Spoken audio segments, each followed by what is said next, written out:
Mesdames et messieurs, bonsoir. Vous êtes sur la RTS 20h, le journal. Voici les titres.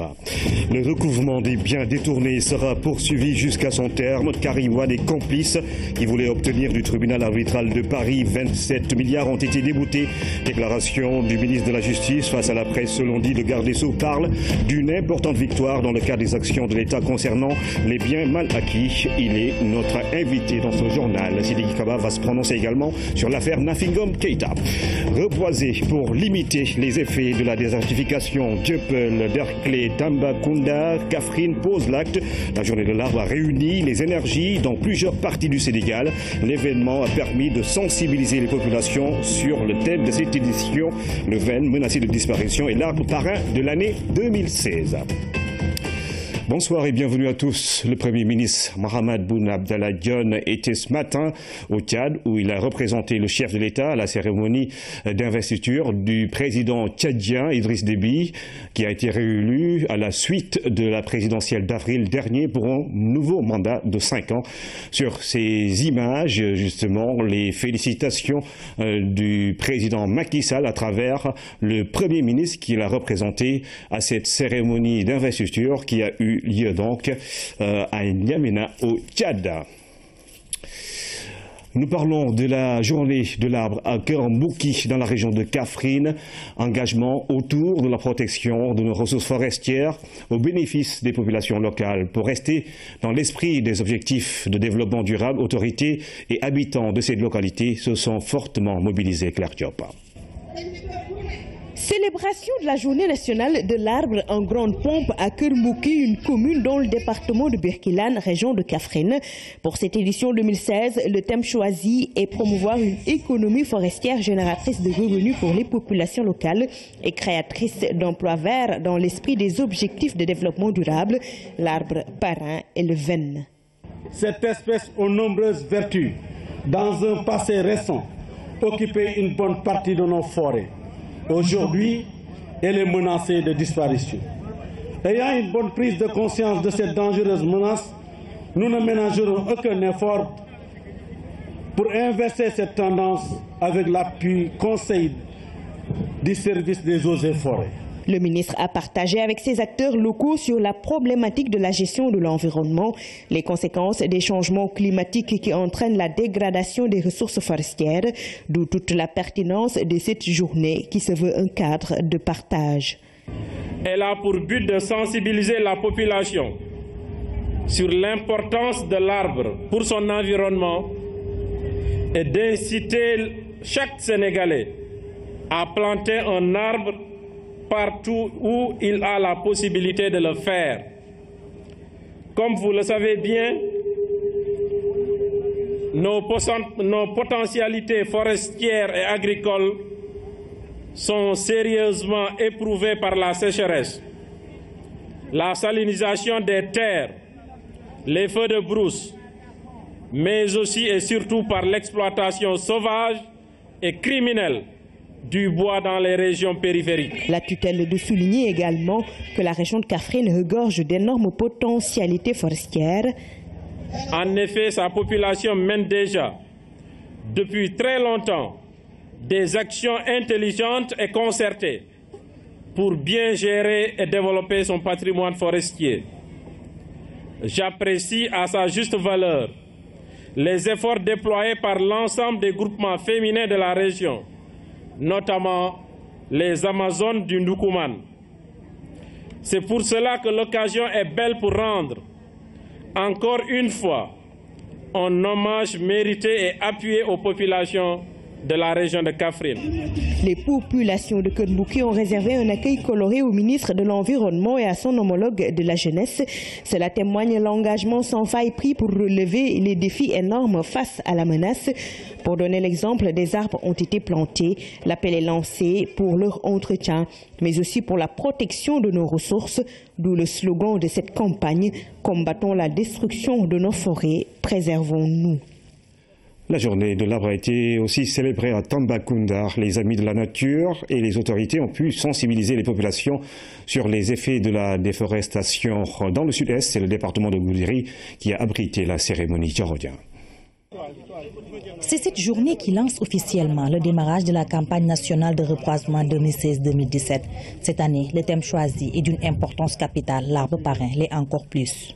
Le bois de Vène, le nom scientifique c'est le Pterocarpus erinaceus.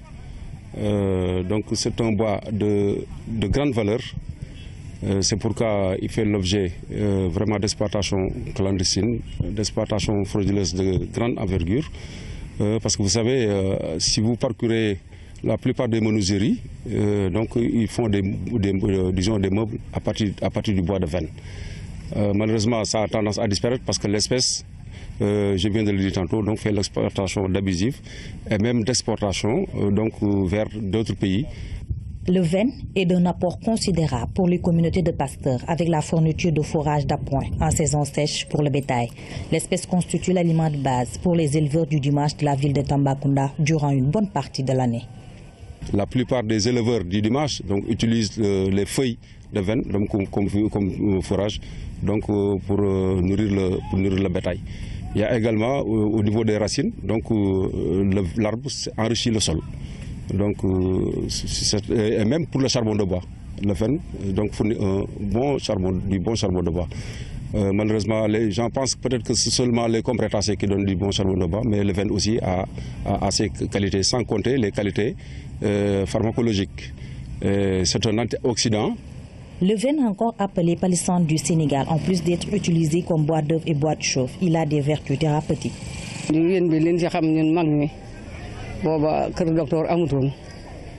Après l'accouchement, si on perd beaucoup de sang, on peut utiliser les feuilles de Vène pour reprendre forme. Il suffit de bien les laver, de les infuser pendant quelques minutes. La solution obtenue va servir d'eau à la femme malade. Après une semaine, elle va guérir. À Tambacounda, dans le département de Goudiri, plus précisément à Koulor, les amis de la nature et les autorités en charge de la protection de l'environnement ont échangé. Cette année encore, de nouvelles stratégies seront mises en place pour protéger les ressources naturelles forestières de la région. Le Vène à l'honneur donc pour cette journée nationale de l'arbre. La commune de Dieuppeul-Derklé à Dakar a abrité la cérémonie officielle. Combattre la destruction de nos forêts, préservons-nous. C'est le slogan de cette édition. Reboiser, c'est l'acte qu'il faut poser pour promouvoir une économie forestière, génératrice de revenus et créatrice d'emplois verts. Tierno Ramodossia. Dieuppeul-Derklé, commune verte. L'ambition est grande. Mais au-delà de cette localité, c'est toute la région de Dakar qui se mobilise pour donner à l'arbre une place de choix dans les actions quotidiennes. Quiconque coupe un arbre qui est bénéfique aux gens, l'enfer sera sa demeure éternelle. Mobiliser chaque Sénégalais et chaque Sénégalaise, quel que soit son âge, son sexe, à planter un arbre partout où il aura la possibilité de le faire, afin de limiter les effets de la désertification. Cette détermination de Dieuppeul-Derklé et de ses populations justifie le choix porté sur la commune pour abriter la journée de l'arbre. Région de Dakar, sensibilisation et implication de tous les acteurs, c'est la voie à suivre. La commune s'est toujours distinguée dans les actions de protection de l'environnement, notamment du reboisement. En atteste la densité du boisement que l'on observe par endroits. Au-delà de son caractère événementiel, la journée nationale de l'arbre est un fort moment d'information, d'échange et de sensibilisation sur l'impérieuse nécessité de la concrétisation sur le terrain des engagements du Sénégal pour la réalisation des objectifs de développement durable. L'arbre est utile, c'est compris ici, sa dimension écologique, économique et sociale a été revisité.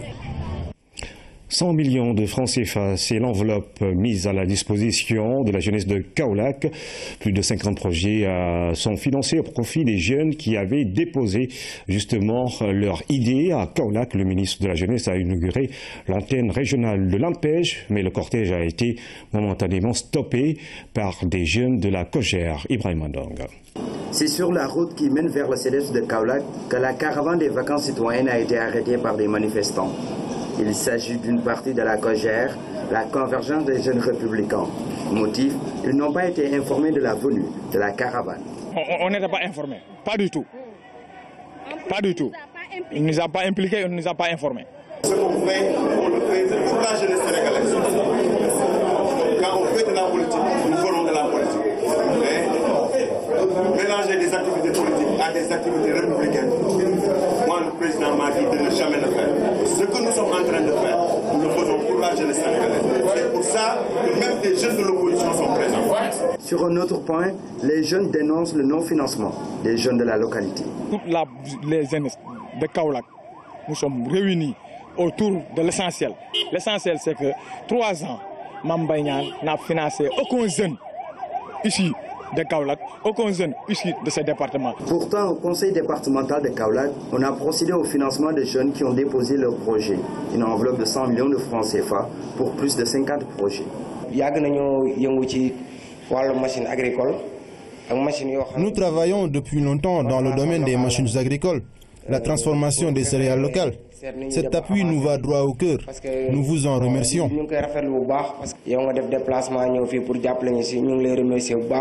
Le Conseil régional de la jeunesse de Kaolack vous remercie du choix porté à la région centre pour y dérouler des activités phares de votre tournée.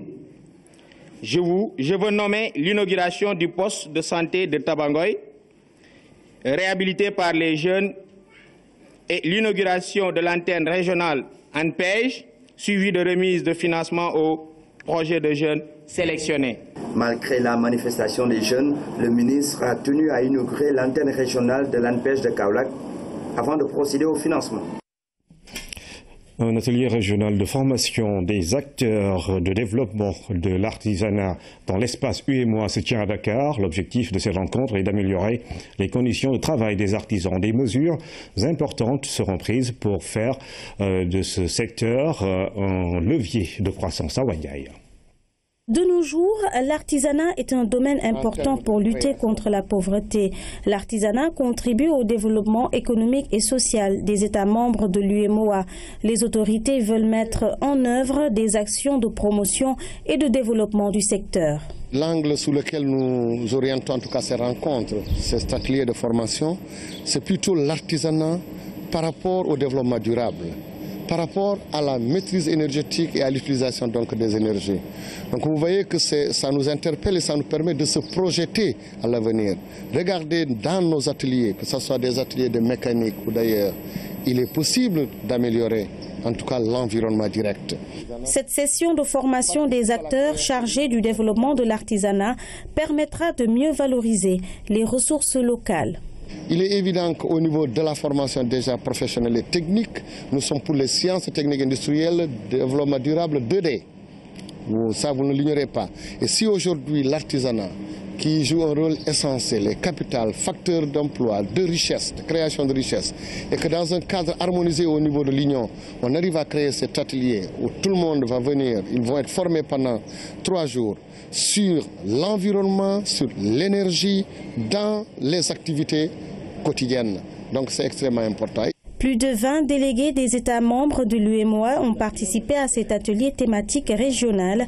Les acteurs de développement de l'artisanat vont contribuer significativement à la lutte contre la pauvreté. L'ADPME a clôturé ce matin sa tournée nationale de sensibilisation sur le concours Business Plan. Comme dans les autres régions, CRD s'est tenu à Dakar. Des formations en esprit d'entreprise dénommées Pause Café Créative ont été aussi organisées dans différentes localités de la capitale. Damsila. Comme dans les autres régions du pays, Dakar a elle aussi tenu un comité régional de développement. L'objectif est de faire connaître aux dirigeants d'entreprises et porteurs de projets le sens et la quintessence du concours national de Business Plan. À partir du 12 août, toute personne de nationalité sénégalaise âgée de 18 à 50 ans, résidant au Sénégal ou à l'étranger, peut déposer sa candidature via l'Internet. L'innovation et la création seront déterminantes dans la sélection. Insister sur l'innovation. Notre pays regorge de potentialités. Il y a plein d'opportunités et au lieu que l'on fasse comme on a fait dans le cadre des télécentres où chacun s'est mis en face ou à côté de son voisin, on veut que nos compatriotes, disons, utilisent l'ensemble de leurs capacités et leurs énergies à innover. Le concours national de Business Plan concerne tous les secteurs d'activité, excepté le commerce d'importation. À l'issue des inscriptions, 700 candidats seront présélectionnés et formés et 150 parmi eux seront primés. On a essayé d'éviter de faire comme ça a trop souvent existé, à savoir distribuer de l'argent. Non, ce n'est pas ça l'objectif. L'objectif, c'est de financer des projets et de mettre en place des mécanismes de suivi et évaluation qui nous permettent de veiller à ce qu'il y ait le maximum de succès possible. Les partenaires sont les bienvenus vraiment pour aider les jeunes à réaliser leurs projets. Et on espère aussi que la région de Dakar ne sera pas en reste, que les jeunes vont participer massivement et qu'ils auront vraiment les financements qu'il faut pour ça. Pour mieux préparer les porteurs de projets en esprit d'entreprise, l'ADPMA, en partenariat avec différentes structures, organise des pauses café créatives dans les différentes régions du pays. À Pékin-Ouest, les jeunes promettent de présenter des projets innovants et rentables. On souhaite avoir un maximum de jeunes qui pourront participer à ce concours, franchement, et nous sommes prêts pour ce concours. Les inscriptions au concours national de business plan débutent à partir du 12 août et se poursuivent jusqu'au 12 septembre 2016. Les 150 lauréats qui seront choisis recevront un prix pouvant atteindre 25 millions de francs CFA. La directrice de l'agence de la petite enfance et de la case des tout-petits a procédé à la pose de la première pierre de la case des tout-petits de Dembaya. C'est dans la commune de Sédhiou. L'infrastructure fait partie de la 3e génération du programme de construction des cases des tout-petits. À terme, elle devrait disposer d'un cadre adéquat pour l'épanouissement des enfants. Salut Sec.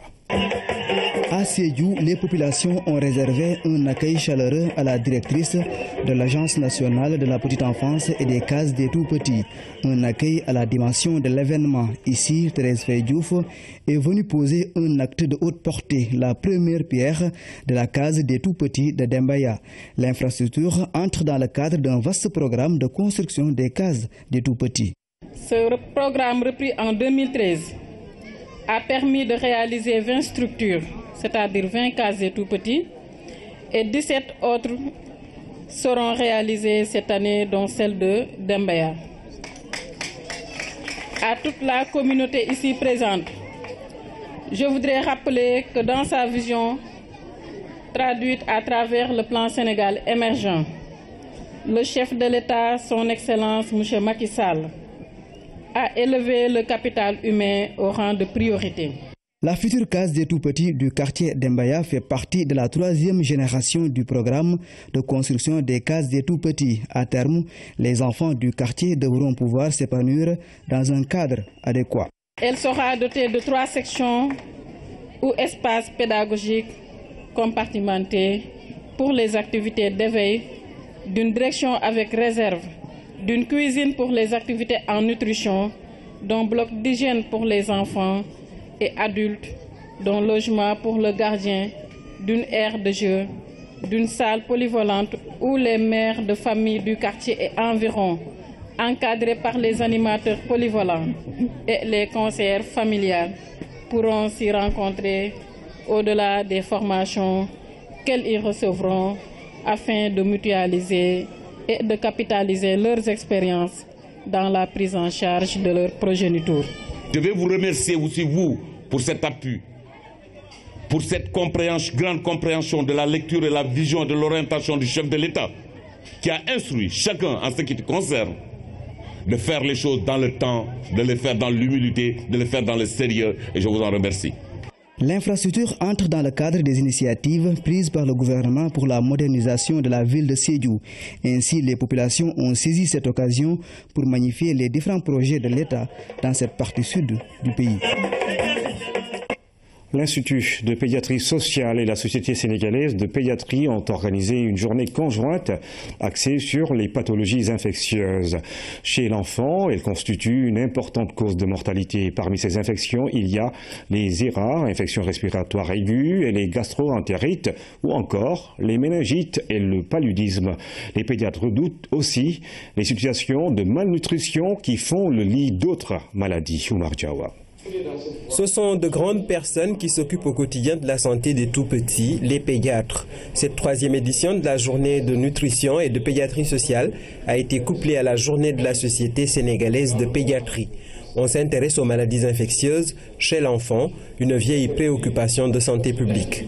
Le professeur Armengo du service des maladies infectieuses à Dakar avait mis le doigt sur cette interrelation maladies infectieuses et troubles nutritionnels chez l'enfant. 50 ans après, sa célèbre phrase sonne encore avec une résonance particulière. Je cite, « La rougeole est le grand boulevard qui mène au Kwashiorkor ». Le Kwashiorkor, on avait presque oublié ce mot d'origine ashanti et qui désigne un état de malnutrition avancée de la première enfance qui sévit encore associé à des infections. Ces affections infectieuses demeurent encore la principale cause de décès chez les enfants de moins de 5 ans, malgré de nombreux efforts consentis dans notre pays pour les maîtriser. Encore plus inquiétant sont l'augmentation constante des résistances aux antibiotiques UGN. Puisque la prévention apparaît comme la solution la plus efficace pour éviter les infections, les autorités sanitaires nationales, aidées de leurs partenaires dont Gavi, ont augmenté le nombre d'antigènes dans le PEV. Dans le cadre de la mise en œuvre de sa stratégie pour améliorer la survie de l'enfant, notre département, à travers la direction de la prévention et avec l'appui des partenaires techniques et financiers, a introduit dans le programme élargi de vaccination la plupart des antigènes permettant de prévenir les maladies infectieuses responsables de décès infantiles. Les objectifs de développement durable pointent à l'horizon 2030. Comment faire pour y arriver? Nous devons nous appuyer sur ce qui a été réalisé et bien réalisé avant 2015, qui nous a permis de nous rapprocher des objectifs pour pouvoir consolider les acquis en vue d'atteindre les objectifs qui nous sont assignés en 2030. Et je pense que ça demande l'engagement de tout le monde. L'engagement de tout le monde, les pédiatres du secteur public, du privé et les universitaires ont par cette manifestation conjointe mutualisé leurs ressources pour plus d'efficacité dans l'action. En plus de la corporation des pédiatres, il y avait des infirmiers, des biologistes, des chirurgiens et des pharmaciens de la biosphère pédiatrique. Cet agenda ne peut être réalisé sans l'engagement des acteurs œuvrant pour l'amélioration de la santé de la mère et de l'enfant en général, et les pédiatres en particulier. Comme c'est souvent le cas dans ces rendez-vous des sociétés savantes, une exposition de nouveaux matériels était annexée aux travaux. Le recouvrement des biens détournés sera poursuivi à son terme. C'est l'information du jour. Déclaration du ministre de la Justice, garde des Sceaux, face à la presse. Maître Sidiki Kaba a fait l'état des lieux sur les biens mal acquis. Karim Wade et complices qui voulaient obtenir du tribunal arbitral de Paris 27 milliards de francs CFA ont été déboutés. Le ministre est également revenu sur l'affaire Nafingom Keïta Marigonissa. Face à la presse, le garde des Sceaux s'est voulu clair et ferme. Le recouvrement des biens détournés sera poursuivi jusqu'à son terme, rassure le ministre de la Justice. Pour Maître Sidiki Kaba, l'État du Sénégal entend continuer à tout mettre en œuvre pour recouvrer les avoirs dissipés au préjudice du peuple sénégalais. Les actions portent déjà leurs fruits. Le Centre international de règlement des différends sur l'investissement, CIRDI, entité du groupe de la Banque mondiale, vient de condamner par une sentence notifiée le 5 août 2016 la société Menzies Middle East and Africa SA, immatriculée au Luxembourg, et la société Aviation Handling Service International Limited, immatriculée aux îles Vierges britanniques, à supporter solidairement l'intégralité des frais de l'arbitrage et à rembourser à la République du Sénégal ses frais de conseil, soit 630 000 euros, 0,53,69, soit la contre-valeur de 413 944 085 francs. C'est une importante victoire dans la décision annoncée et exécutée du président Macky Sall d'aller chercher partout où l'argent du Sénégal est planqué. Donc, si Karim Wade et ses complices voulaient obtenir du tribunal arbitral, entre autres, la condamnation de l'État du Sénégal à leur payer plus de 27 milliards 300 millions de francs CFA, notamment au titre de préjudice économique et de la perte de chance d'obtenir de nouvelles licences d'exploitation, notamment en Côte d'Ivoire, en Tanzanie et en Arabie Saoudite. Cette prétention a été réduite à néant. Cette décision vient conforter une autre sentence rendue publique. Le jeudi 14 juillet 2016, au niveau africain, par la Cour commune de justice et d'arbitrage, CCGA, de l'Organisation pour l'harmonisation du droit des affaires en Afrique, qui a rejeté toutes les demandes de Ibrahima Abou Khalil Bourgi, d'Ibibo Bourgi. La Cour commune de justice et d'arbitrage de l'OHADA s'est déclarée incompétente parce que ce dernier a été condamné pénalement par arrêt du 23 mars 2015 rendu par la Cour de répression de l'enrichissement illicite. Pour ce qui est de la confiscation des avoirs bancaires en France, le ministre de la Justice a initié une demande d'entraide judiciaire pénale internationale adressée aux autorités françaises. Le parquet financier du tribunal de grande instance de Paris assure les intérêts de l'État du Sénégal conformément aux termes de la convention de coopération en matière judiciaire signée le 29 mars 1974 entre le Sénégal et la France. Interpellé sur l'affaire Nafi Ngom Keïta, Maître Sidiki Kaba n'y va pas par quatre chemins. Madame Nafi Ngom Keïta a saisi la Cour suprême. Et cette Cour suprême se fera le devoir, en tant que la plus haute juridiction du pays, de rendre une décision qui est conforme à sa propre jurisprudence et une décision qui est conforme parce qu'elle va se fonder sur les lois de la République et sur les lois et les règlements qui sont alors en vigueur au niveau du Sénégal. Et je voudrais l'assurer à elle et à tous les citoyens, quels qu'ils soient, et parce que nous devons veiller, c'est une sécurité pour chacun de nous, d'avoir l'assurance que lorsque nous avons un problème avec la justice, que la justice sera rendue, alors avec impartialité et équité. L'impartialité de la justice sera de rigueur pour instaurer un état de droit tel que prôné par le chef de l'État. Sidiki Kaba, bonsoir. Bonsoir. Merci de répondre à notre invitation. Vous êtes le ministre de la Justice, garde des Sceaux. Alors, cette conférence de presse entre dans le cadre justement de ce rapport d'activité du ministère de la Justice que vous avez voulu rendre public aujourd'hui. Mais tout d'abord, par rapport à ce qui s'est passé au tribunal de Paris, vous dites que le recouvrement des biens détournés va se poursuivre jusqu'à son terme.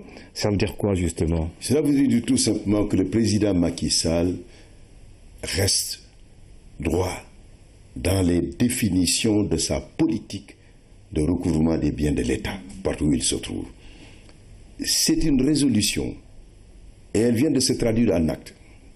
Au moment où il y avait du scepticisme, quand il y a eu la grâce, on a pensé que sans doute cette grâce signifiait également que les biens qui étaient l'objet de la condamnation allait échapper à la justice. Non.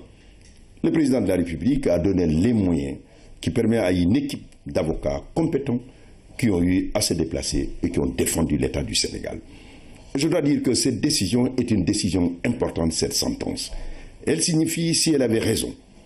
Parce que s'ils avaient raison, qu'allait-il se passer? On allait croire que le Sénégal est un État arbitraire, loin d'être un État de droit. Tel n'est pas le cas. La sentence qui a été rendue par le Centre international pour le règlement des différends sur les investissements est une entité de la Banque mondiale.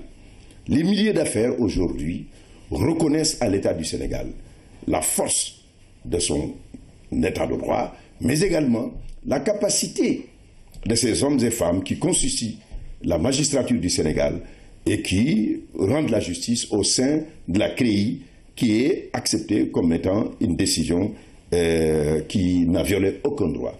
Ce qui signifie que la confiscation saisie des biens, ASS et autres, est bien fondée. Et que donc l'État du Sénégal aujourd'hui dispose de ces éléments dans la perspective de la création de Air Sénégal, une nouvelle compagnie. C'est clair que nous allons partir sur de nouvelles voies.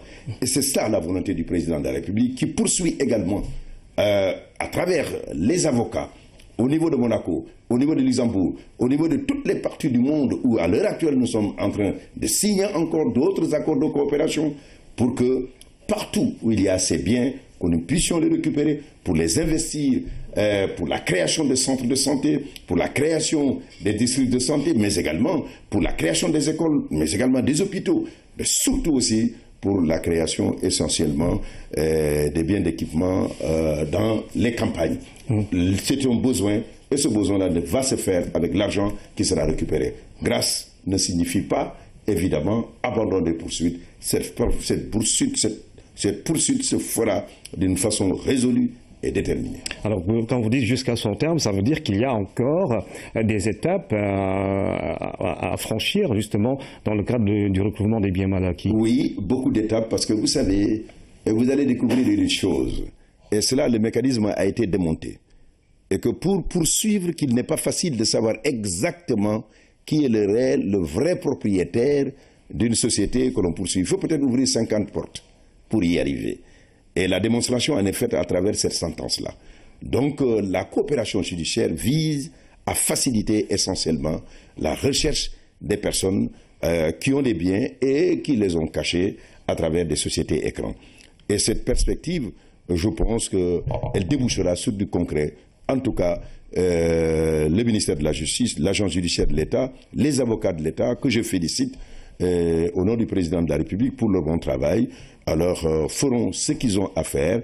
Et je dois préciser aussi que ce travail, il faudrait encore dire que devant la Cour de justice, c'est-à-dire la Cour d'arbitrage de la communauté de l'OADA, l'Organisation pour l'harmonisation des droits des affaires à Abidjan, là encore, ils ont été déboutés, cela montrant encore une fois que les décisions qui sont prises au Sénégal ne sont pas des décisions arbitraires, mais ce sont des décisions qui sont fondées en droit, et que c'est à bon droit que les juges sénégalais ont eu à prendre de telles décisions. Ce processus ne concerne pas que Karim Wade. Non, je parle précisément de tous ceux qui sont concernés dans le cadre de ce dossier et qui ont de l'argent et qui seront poursuivis, et tous ceux qui aussi, lorsqu'ils seront condamnés par la CREI, seront aussi également poursuivis pour ramener l'argent de l'État et que cela serve le développement de l'État du Sénégal. Combien d'argent vous cherchez Beaucoup d'argent. Déjà, ceux-là qui sont poursuivis, ils sont poursuivis pour un peu plus de 100 milliards. Et donc, vous voyez que c'est beaucoup d'argent. Et nous poursuivrons aussi ceux qui continueront, ceux qui seront aussi condamnés par la CREI. Alors, l'actualité de la justice, ce n'est pas que justement votre déclaration d'aujourd'hui. Il y a également la situation que vit le département de la justice, le SYTJUST, l'UMS. Alors, votre rencontre a abouti à quoi finalement? D'abord, il faudrait dire que nous avons eu une rencontre avec le SYTJUST. Cette rencontre s'est passée dans un esprit de coopération et de dialogue, dans un esprit d'ouverture, en présence du ministre de la fonction publique, Mme Viviane Bampassi, le ministre du budget, le ministre du travail, donc Birima Mangara et Mansour Sy. Tous ensemble, nous avons affirmé les grands principes qui président aux négociations et qui ont été arrêtés par M. le Président de la République, à savoir nous s'engager que ce que l'État peut supporter. C'était le principe de base. Mais ensuite, maintenant, toutes les revendications, les points de revendication qui peuvent faire l'objet d'une avancée et d'un point d'accord, ont pu faire l'objet de ce point d'accord, parce que nous avons le souci de travailler pour que tous les acteurs de la justice soient dans les meilleures conditions pour que nous puissions atteindre les objectifs de performance et les objectifs d'efficacité de la justice. Cela suppose que le capital humain, le personnel, l'ensemble de la compagnie judiciaire, à savoir les magistrats, les greffiers, les huissiers, les avocats, se trouvent tous dans les conditions de rendre cette justice dans un climat apaisé et aussi avec une meilleure compréhension qui puisse donner la confiance aux justiciables. Dans la presse aujourd'hui, on parle d'une justice qui défierait justement l'État du Sénégal à travers cette question sur le Conseil de la magistrature. Est-ce que vous en avez parlé justement avec vos partenaires? Ce qu'il faudrait surtout retenir, le Haut Conseil de la magistrature, il faudrait préciser que le président de la République est le président du Conseil supérieur de la magistrature. L'ordonnance de 1960 le dit clairement que le Conseil supérieur de la magistrature est présidé par le président de la République et le vice-président, le garde des Sceaux. On ne saurait remettre cela en cause. Ce qui voudrait dire, quand on parle d'indépendance de la magistrature, il faudrait dire que toutes les personnes qui auront eu à commettre des actes non conformes, je veux dire les magistrats, non conformes à la déontologie, sont poursuivis par le Conseil de discipline. Mais le Conseil de discipline, Ce n'est pas le président de la République qui le préside, ce n'est pas donc le ministre de la Justice aussi qui le préside, ce sont les magistrats. C'est un signe et une expression claire de l'indépendance aussi des magistrats. Les magistrats, c'est l'inamovibilité des juges. Les juges qui sont sur place parce qu'il y a la magistrature debout et la magistrature assise. La magistrature assise, ce sont les juges qui rendent la justice.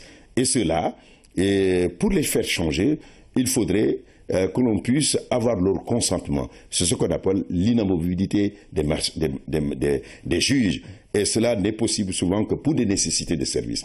Et il y a la magistrature debout, qui est incarné par le procureur général, lesquels dépendent alors donc du ministre de la Justice et qui le rapportent au président de la République. Ce que je voudrais surtout dire, chacun à son niveau fait son travail et à ce niveau-là, le Conseil supérieur de la magistrature, les nominations sont faites en toute transparence sur des critères de mobilité, sur des critères d'ancienneté, de compétences et sur des critères de genre.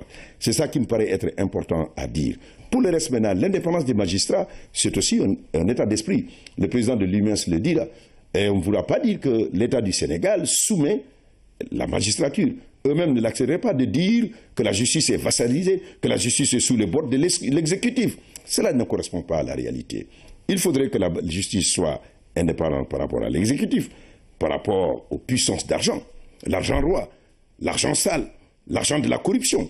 Et parce que tout cela, c'est l'indépendance. Il ne faudrait pas céder à cette tentation séductrice parce que la corruption dans la justice est néfaste, dévastatrice, parce qu'il s'agit de liberté, d'honneur. L'indépendance, c'est aussi tout cela. Et des juges indépendants sont des juges qui savent appliquer les textes, qui savent appliquer la loi en ne répondant qu'à la seule souveraineté de la loi et de la conscience. Alors sur ce point justement, vous allez sans doute avoir d'autres négociations. Est-ce qu'il est prévu de vous retrouver justement pour avancer sur ces dossiers-là? Oui, il y a un comité que nous avons mis sur place qui va très rapidement, en ce qui concerne le SYTJUST, qui va se réunir dans 3 semaines, le 29, et qui travaillera sur le contenu des textes qui sont proposés par le SYTJUST. Et nous espérons qu'à la suite de cela, des propositions qui sont faites, qui seront remontées au président de la République par la méthode. Nous ne voudrions pas engager tout ce qui est négociation et qui pourrait avoir des incidences financières. Un audit a été fait, c'est la position du gouvernement du Sénégal qui a été affirmée. Un audit a été fait, cet audit signifie qu'il faut voir dans quelle mesure il y a des déséquilibres, il y a des inégalités, quelles sont les conséquences qu'il faudrait en tirer. Donc il faut tenir compte. Mais ceci dit, il y a une volonté de l'aller de l'avant. Il demande les privilèges, par exemple, des juridictions. C'est un problème qui est déjà dans le code de procédure pénale. Il demande à ce qu'il y ait un conseiller au niveau, il y en a 2 déjà. Ça, nous l'avons déjà dépassé. Ils ont demandé bien d'autres choses. Je pense que nous aurons la possibilité d'aller vers des points d'accord et des points de convergence. Alors, l'affaire Nafi Ngom Keïta.